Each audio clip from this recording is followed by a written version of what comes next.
So I heard a couple of stories about Cam Ward after today's spring practice, and it put a smile on my face. I'm not going to lie. Let's talk about it.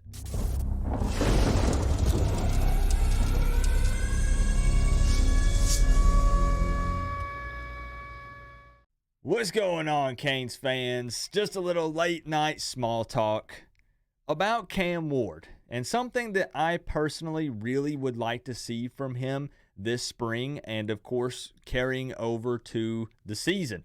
And it's something that I don't see as many people talking about because everyone's discussing the obvious things that we want to see out of Cam Ward. Him being able to accurately throw the deep ball, the timing and chemistry with the receivers and the tight ends, him really taking hold and grasping this offense, and him being a fit, being able to scramble when he does need to, like he did at Washington State, and so on and so forth. But something that I'm really looking for out of Cam Ward and hoping that we see is him being more of a vocal leader. I'm paying attention to his body language when he's in the huddle, when he's on the sideline, when he's just at practice in general. And I bring that up because Tyler Van Dyke didn't bring any of that to the table. Anytime you would talk to Tyler Van Dyke, he himself would even say, I'm calm, cool, collected. I don't overreact. I don't show a lot of emotion, and I don't talk a lot. I'm not very vocal, and that's okay. You don't have to be a good quarterback. I need people to understand that. When I tweeted about this earlier today, and I said, I'm hoping and praying Cam Ward is that vocal leader that we've been needing at the quarterback position. And one of the very first responses was, Coop, that doesn't win you football games. I instantly replied and said, of course not. There's not any one particular thing that a quarterback can do that guarantees wins. It's a lot of things. Plus, it's a team sport. It's not all just on one guy. But I will say that I feel like Miami specifically has needed that. It's also just a thing that I personally like to see out of quarterbacks, because at the end of the day, the two people that are going to be touching that football guaranteed is going to be the center, and then he's going to snap it back to the quarterback. Now, of course, unless you go Wildcat or something crazy, but 90 to 95% of the time, it's going to be center to the quarterback. So everyone is looking at the quarterback as the leader. And I feel like that when the team is kind of down and out and they need someone to lift them up, the quarterback is the perfect guy to do that. When it's down to the nitty gritty and it's 4th and inches and the game depends on moving the chains here, everyone's looking at the quarterback. They're reading his body language. Is he confident? Is he hyping guys up on the sideline or in the huddle? And for me personally, I think this is a very important trait. And as I said, I think even just looking at Miami specifically, I think Miami has needed that. We need that dog at quarterback, and the one that does bark a little bit from time to time. There's unnecessary trash talk. The trash talk that hurts you, that's selfish, that generates penalties and is completely unnecessary. But I did hear that at practice today, day one, Ruben Bain kind of said that Cam Ward likes to talk a little bit of trash to the defense. And me personally, I love that. Again, you have to know where to draw the line. There's cocky, then there's cocky and actually backing it up, which can be fine at times. But then there is also just that guy that's being vocal, that's being a little rowdy and animated. And I love that. Let me know if we're on the same page here, if you think it matters or doesn't matter, if that's something that you like to see out of the quarterback, because the quarterback needs to be the guy that's the leader. There can be a wide receiver that steps up and he's the leader in that room. There can be an offensive lineman that steps up and he's the leader in that room. But when looking at the offense as a whole, I really believe the quarterback needs to be that guy that's the leader. And again, don't get it twisted. You can be a leader and be successful and not be a super vocal guy.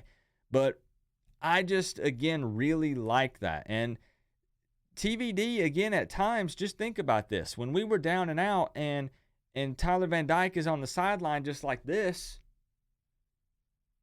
How many times did we see that? Expressionless. It could almost be mistaken for him not caring at all. And that might not have been the case. And hopefully it wasn't, but it kind of gives that vibe. Versus the quarterback that's on the sideline smacking helmets. He's got his off. He's beating it on the ground. He's grabbing guys and pulling them in close and saying, we got this. Somebody step up. I'll do my part. You do yours. You have my back. I've got yours.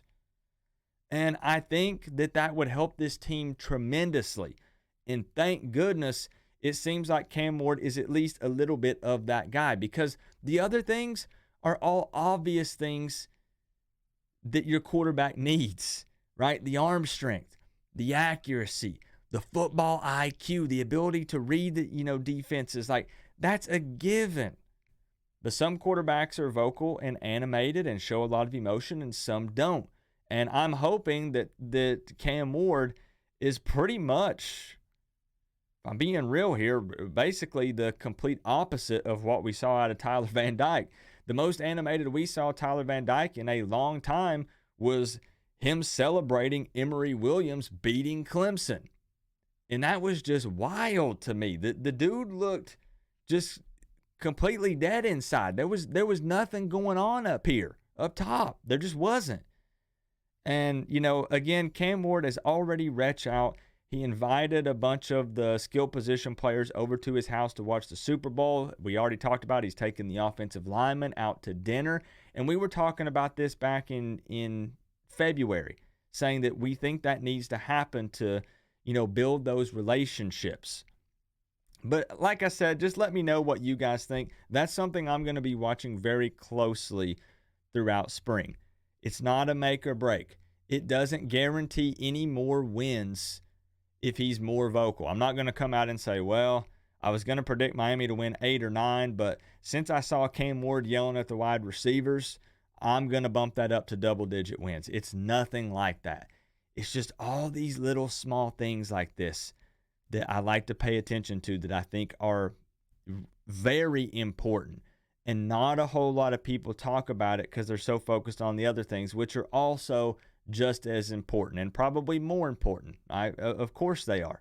But this is something that I really want to keep an eye on. And I'm just curious if you guys feel the same way or not, because I noticed that when I did post this on X, on Twitter, that I got some pushback of people saying, I don't really care one way or another. It doesn't matter to me. Some people flat out said, no, I don't want a guy that chirps a little bit. I don't want a guy that's super vocal. I just want him to be lasered in and focused. But I feel like you can be both. And I'm just talking about trash talk. Again, I'm talking about being vocal with his offensive line and his receivers and his tight ends. You can be vocal and also be locked in and focused. As I said, I want people to look to him. When the team is down, when they need a spark, I want them to be looking at Cam Ward because they believe in that guy. And they know that he's going to talk them up. He's going to give the speech of a lifetime at halftime. We don't need any coaches to do it. Cam Ward will do it. And I hope that he's that dude. I hope he is. Remember, though, guys, we're all one big happy college football family. But at the end of the day, I got to say, it's always better when you get to rep the U. Coach Coop, peace out. I'll see y'all in the next one.